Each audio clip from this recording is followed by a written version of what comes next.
Ndị omebe iwu na mpaghara otu ECOWAS nọ ugbu a na ya bụ nnukwute nzukọ ha agba nke ise ya gbadoro ụkwụ maka ọtụtụ ihe dịgasị iche iche nke afọ a wee na-ekwupụta maka mmalite ha na-amalite ilebanyebe anya na akwụkwọ dịgasị iche iche metụtara uto na ọganiru nke mba dum nọ na okpuru ya bụ otu ECOWAS.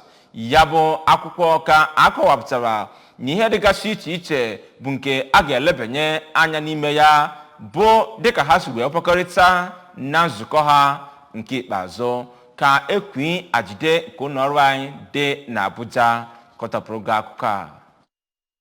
Iwu nke nchọpụta maka ndọrọndọrọ ma ịdị njikere na Guinea-Bissau kọwara na enwere mbawanye imegide ikike nke ndị mmadụ n'obodo ahụ nke ndị nzipụrụ kwuru na ọ bụ site n'aka ndị iro ndọrọndọrọ dịka ndị omebe iwu n'afọ maka ịgba ama n'oge nke ECOWAS. Ọ dị mkpa ka enyocha usoro esi enweta agbamama. Site na Abuja, Princess Ekwi Ajide, akụkọ ụwa ABS.